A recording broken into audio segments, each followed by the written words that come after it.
Salam əziz şagirdlər və videonu izləyən valideynlər. Hər birinizi xoş gördüm kanalımda. Bugün yenə 6-cı sinif Azərbaycan dili dərsinin 1-ci hissəsindəki tapşırıqları sizlə həll etməyə davam edirik. Hazırsınızsa gəlin başlayaq. Artıq səhifə 28-də 2-ci bölmədəyik. Bölməmizin adı da qədimdə yazı. 1-ci fəsil 1A tapşırıq. Gəlin baxaq. Şəkil vasitəsilə məlumat, fikir ifadə etmək olarmı? Bəlli olar, qədim dövrlərdə insanlar hələ yazı icad olunmamışdan əvvəl fikirlərini, duyğularını və məlumatları rəsmlər, piktoqramlar vasitəsilə bir-birinə çatdırırdılar.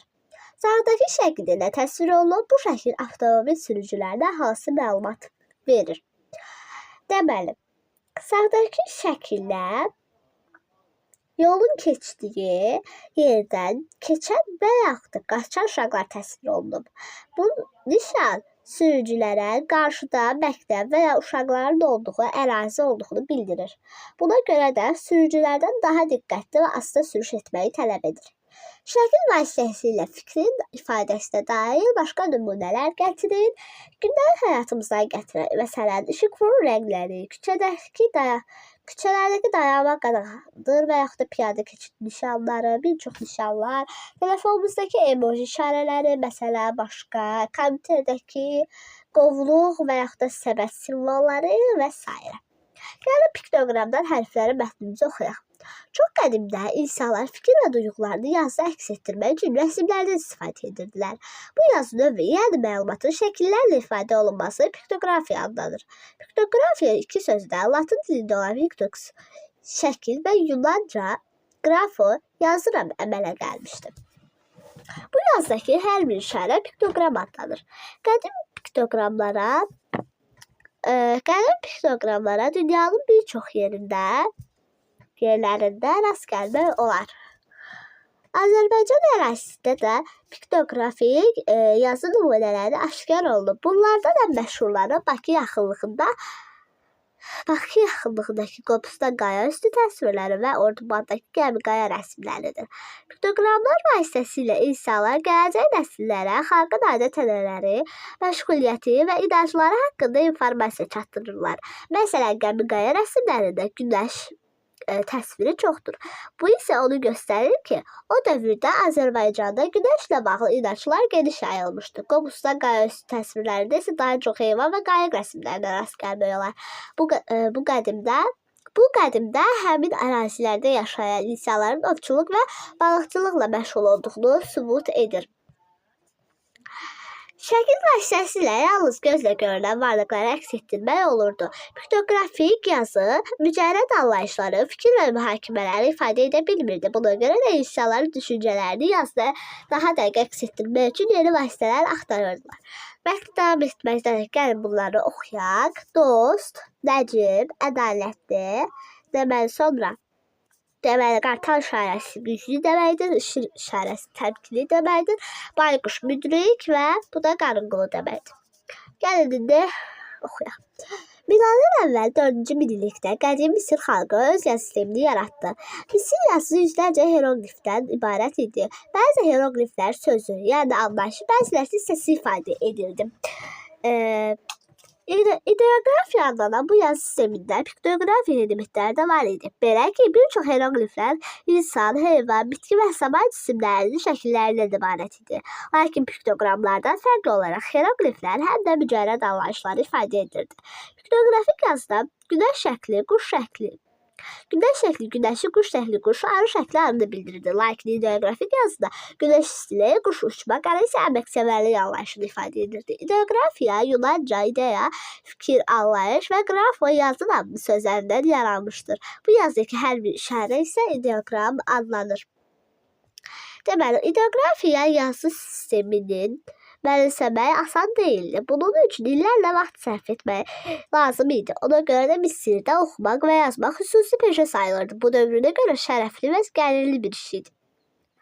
Miladdan 2000 il öncə hieroqlif yazısı yaratdılar. Deməli, Çinlilərin hieroqlif yazısı hal-hazırda istifadə edirlər və 54 mindən çox hieroqlif yazısı var. Deməli, davam edək. Onlar bugün də həmin yazı sistemindən istifadə edirlər. Çin hieroqlif yazısında minlərlə işarə vardır. Miladdan əvvəl 3-cü minilliyin əvvəllərində, bu arada aralarda 3 minillik falan deyil, yəni 4-cü minillikdə, yəni Roma rəqəmlərində həmişə ıncı şəkilçisi əlavə edirik. Miladdan əvvəl 3-cü minilliyin əvvəllərində Şumerlər istifadə etdikləri yazı miksi yazı adlanırdı. Miksi yazını gil lövhəciklər üzərində mismarla yazırdılar. Bu lövhəcikləri günəş şüaları altında qurudurdular. Miksi yazıda minə yaxın işarədən istifadə olunurdu. Hər bir işarə bir neçə cızıqdan ibarət olub, bütöv sözü və yaxud heyecanı göstərirdi.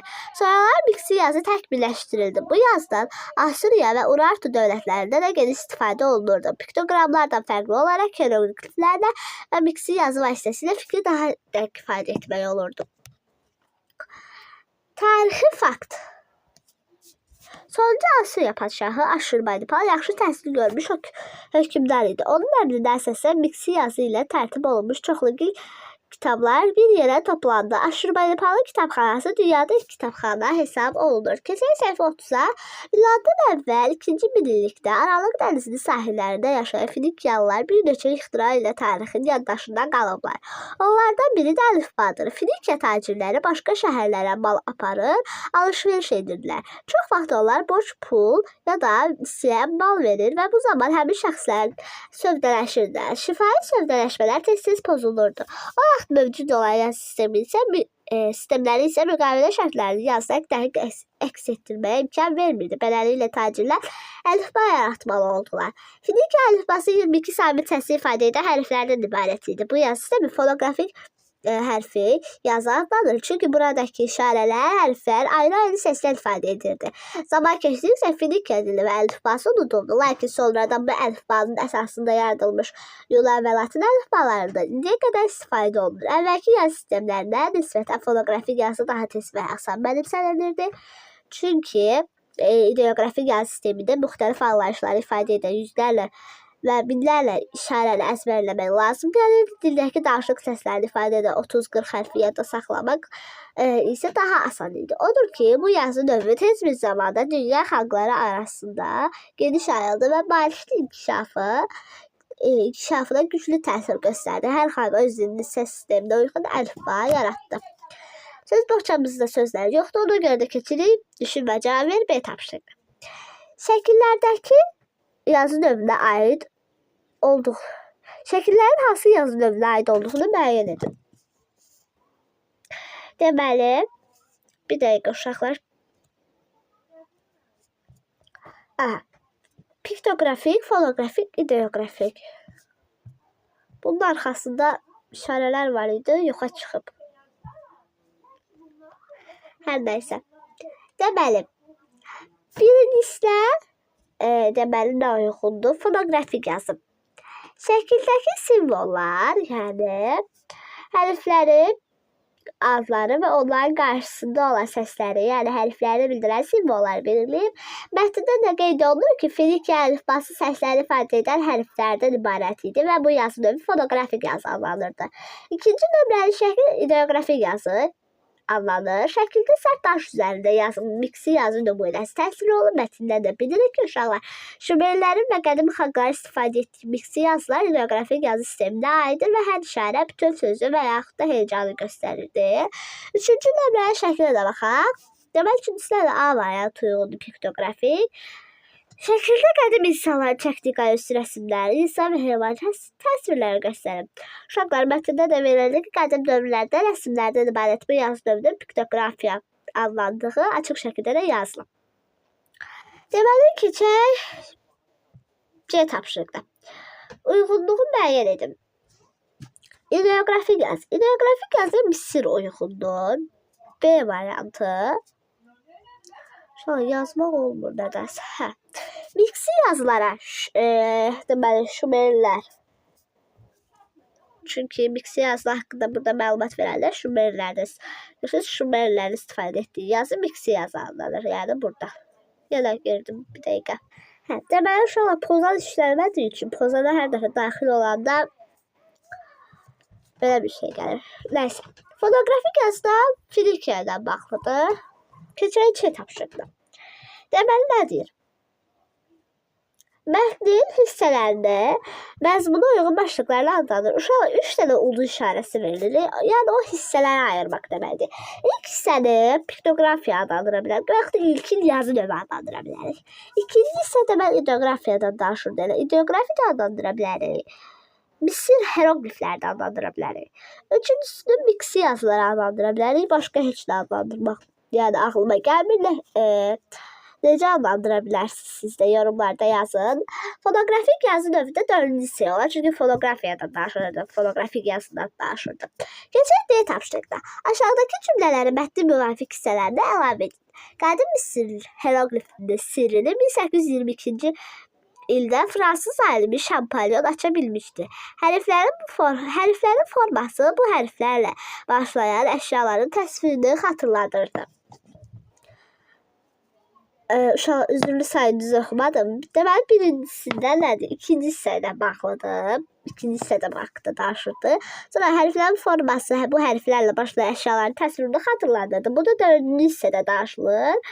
Günəş tanrısına inam Türk xalqlarının mifologiyasında əks olunmuşdur.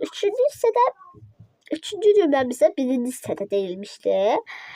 Dördüncüsü də üçüncü hissədədir. Miladdan əvvəl 3-cü minillikdə Azərbaycanda miksi yazıda istifadə olundu. Keçək səhifə 31-ə. Sizcə nə üçün Aşşurbanipalın kitabxanası haqqında məlumat haşiyədə verilib? Bununla bağlı aşağıda verilmiş fikirlərə münasibət bilin. Haşiyədəki məlumat mətnin mövzusu ilə bağlı deyil. Münasibətimiz xeyr ola bilər. Aşşurbanipalın kitabxanası mətnin mövzusu ilə bağlıdır.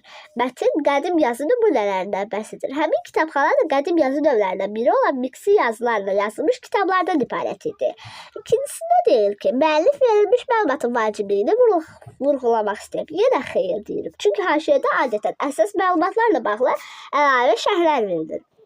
Haşiyədəki ikinci sinifdə və yaxud üçüncü sinifdə keçmişdik. Deməli, ulduz işarəsi kimi verilir. Yəni, yazılır haşiyədə əsas məlumatlar. Sonra, üçüncüsü, bu məlumat mətndə verilsəydi, fikirlərin məntiqi ardıcılığını poza bilərdi. Bəli, Aşşurbanipalın kitabxanası haqqında məlumat mətndəki əsas informasiya ilə bağlı birbaşa deyil. Ona görə də mətn daxilində deyil, əlavə məlumat olaraq haşiyədə verilmişdir. Deməli belə, keçək 2A tapşırıqda. Deməli nə deyir? Piktoqramdan hərflərə mətni yazmaqda müəllifin əsas məqsədi nədir? Fikirlərdən birini seçin və əsaslandırın. Deməli, fonoqrafik yazı digər yazı sistemlərində üstündə olduğunu sübut etmək, bəşər tarixində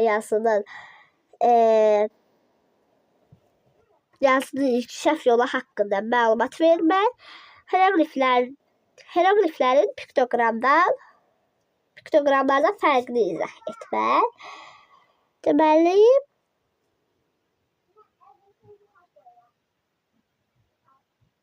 burada cavab B variantıdır. Çünki mətn qədim dövrlərdə bugünə qədər yazılı piktoqramdan ideografiya, orada isə fonoqrafik yazıya necə inkişaf etdiyini izah edir. Buna görə də B variantını seçirik. Keçək, nəysə. Diqqət et. Qeyri-bədii mətnlər müxtəlif məqsədlərlə yazılır. Varlıq və ya hadisə haqqında ümumi məlumat vermək, informativ mətn, müəyyən anlayışı hadisəni izah etmək, izah edici mətn, hər hansı bir fikri əsaslandırmaq, argumentativ mətn və s. B tapşırıqda bax. Əvvəl piktoqrafik, sonra ideografik, nəhayət fonoqrafik yazı yarandı. Sizcə bugün insanlar əvvəlki yazı növlərindən imtina ediblərmi? Deməli, uşaqlar, burada biz nə deyəcəyik? Xeyr, tamamilə imtina etməyiblər. Hər nə qədər hərf fonoqrafik yazısında istifadə etsək də, gündəlik həyatımızda ideoqraf və piktoqramlardan hələ də aktiv şəkildə istifadə edilir. Məsələn, küçələrdəki avtomobil dayanıcağı P hərfi, metro kompüter metrodan, məsələn, kompüter simvolları məhz ideoqrafi yazının müasir dövrdə yaşayan formalardır. Onlar fikri dərhal və hər kəsə başa düşülən şəkildə çatdırmağa kömək edir. Yəni uşaqlar xeyir deyir qısacası. Əlbəttə ki, niyə imtina eləsinlər? Piktoqram yoxsa ideoqram? Gəlin mətni oxuyaq. Deməli, bir çox ideoqramlar şəkil, yəni piktoqramlar əsasında yaranır. Ona görə də bəzən bu iki yazı növünü səhv salırlar. Sağ tərəfdəki şəkillərə diqqət edək. Bu şəkillərə. Onların hər birində iki avtomobil təsvir olunur. Lakin yuxarıdakı şəkildə fərqli olaraq qırmızı dairədəki şəkil həm də yol işarəsi və ötmək qadağandır fikrini ifadə edir. Deməli, bu şəkil sadəcə piktoqram deyil, hətta yəni ideoqramdır. Beləliklə, piktoqramda şəkil təsvir olunan varlığın özünü bildirir. İdeoqramda isə təsvir mənalandırır. Yəni gözlə görünən konkret varlıqla yanaşı müəyyən fikir ifadə edir. İdeoqramlar yalnız konkret varlıq bildirən şəkillər əsasında deyil, mücərrəd simvollar, hətta hərflər əsasında da yaradıla bilər. Məsələn, küçələrdəki M hərfi yaxınlıqda metro stansiyası var, P hərfi maşın saxlamaq üçün park, yəni dayanacaq olduğunu bildirir. Yəni bu formada avtomobil dayanacaq. Məsələn, bayaqlarda dedik ki, P hərfi görsün, metro stansiyası. Giriş qadağandır, dayanmaq qadağandır və s. Keçək səhifəyə 32-yə. Deməli, 32-də nə deyir? Aşağıdakı şəkillərdən istifadə etməklə müasir dövrdə ideoqrafiya mövzusunda təqdimat hazırlayın. Deməli, səhifə 32-də. Deməli, bu sahədə hansı işarələr var? Həmin işarələri nəyə bildirir? İnformasiya türməsində bu işarələrin rolu və əhəmiyyəti nədir?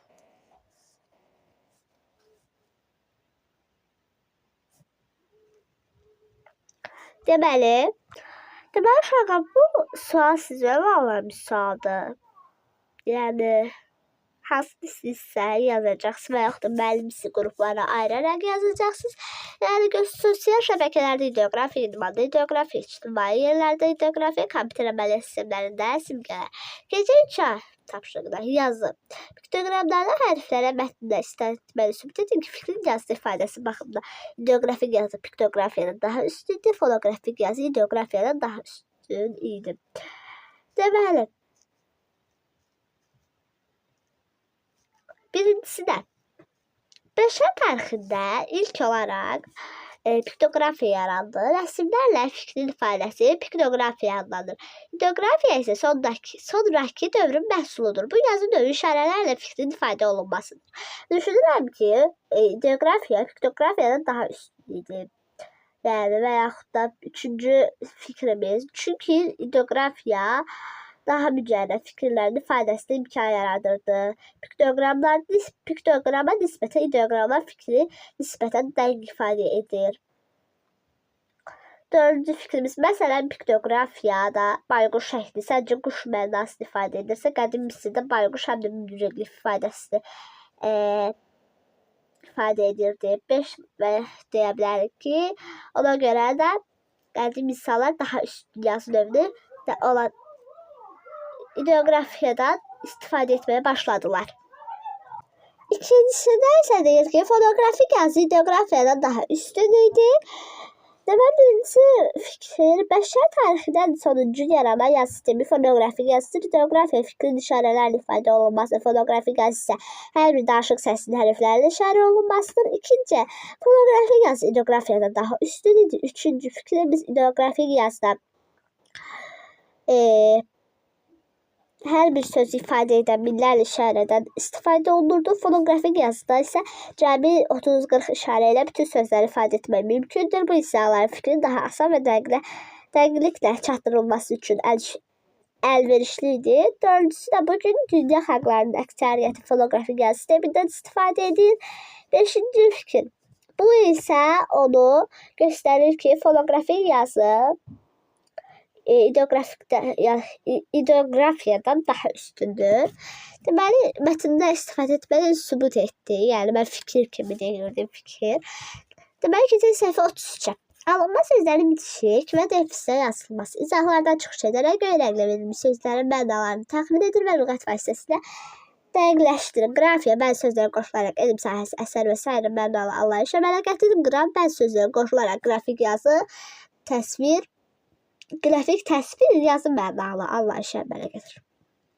Orfo, qədim Yunan dilində doğru düzgün orfoqrafiya deməkdir. Deməli, sözləri düzgün yazılışlı, təzimlənən vahid qaydalar sistemi. Orfoqram da orfoqrafiya qaydalarına uyğun yazılan hərf şəkilçi. Fon, qədim Yunan dilində səs, fonoqrafiya da deməkdir. Səsin yazısında hərflərin ifadə olunduğu yazı növü. Fonoqramda səs yazısı diskə yazmış musiqi, mahnı, çıxış və s. Mono, qədim Yunan dilində tək vahid deməkdir. Uşaqlar, monoqrafiyada deməli, konkret bir mövzunun dərindən araşdırılmasından ibarət olan elmi əsərdir. Avto, qədim Yunan dilində özü, bioda həyat. Avtobiografiya, nəysə. Oradakı bir şəxsin öz həyatı haqqında xronoloji ayrıcılıqla yazdıqları tərcüməyi hal. Etno, qədim Yunanlı xalq, etnoqrafiyada xalqın məişətini, adət-ənənələrini, mədəniyyətini öyrənən elmdir. Kalli, qədim Yunan dilində gözəl, kalliqrafiyada gözəl xətlə yazı məsələdir. Seismo, qədim Yunan dilində zəlzələ, seismografiyada yer qabığındakı titrəyişin cihazla, yəni seismografiyadan qeydə alınması. Keçək yadda saxlayaq. Dilimizdə bir çox mürəkkəb sözlər var ki, onların komponentləri birinə başqa sözlərdə də rast gəlir. Mikroelement, mikroorqanizm, mikrosxem.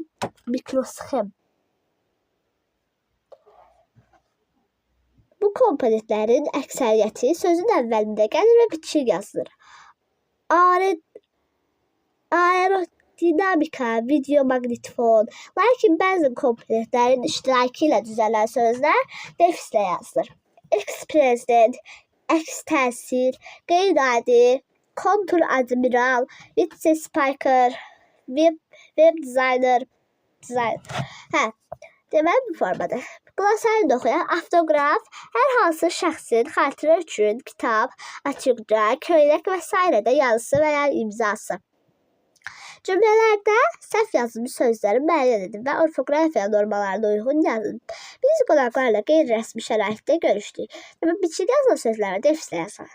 Qeyri-rəsmi uşaqlar deməli defislə yazılan sözlərə. Bir dəqiqə. Biçik yazılan sözlərdən deməli defislə yazılıb qeyri-rəsmi sözü. Səyahət üçün rahat bir mini avtobus sifariş etdik. Burada mini avtobus bitişik yazılır. Belə uşaqlar D yazacağım, yəni defislə. Çünki yaza bilmirik də. Buradakı bitişikdir. Mən eks-çempionu avtoqraf aldım. Eks-çempionu da burada yazmışdı. Yox, yazılmayıb. Eks-çempion nə deməkdir deməli? Daha doğrusu defislə yazılır. Eks-çempion. Defislə. Vitse-prezidentlə görüşdən hamı məmnun qaldı. Vitse-prezident defislə yazılır.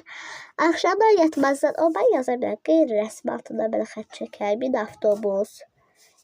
Eks-çempion. Axşamdan yatmazdan əvvəl audio kitab dinləməyi xoşlayıram. Burada audio kitab bitişik yazılır. Sinifimizin şəkilləri web səhifəsi. Bu da deməli defislə yazılır. Son tapşırığımız C tapşırığı. Deyir ki, uşaqlar hansı cümlədə altında xətt çəkilmiş sözlər defislə yazılmalıdır. Var gücümüzü toplamaq əks halda məğlub olacaq. Düşmənə əks hücumu nəticəsi qalır. Cavab B variantı əks hücumu. Yəni səbəbdən burada deyir ki, defislə, əks hücum defislə yazılmalıdır. Belə yəni. Ümid edirəm sizlər üçün faydalı oldu. Ağlınızda hansı video fikri varsa deyin, mən də çəkəcəm. Ümid edirəm sizlər üçün faydalı oldu. Sağ olun, yeni dərs videolarında görüşmək üzrə. Hələlik.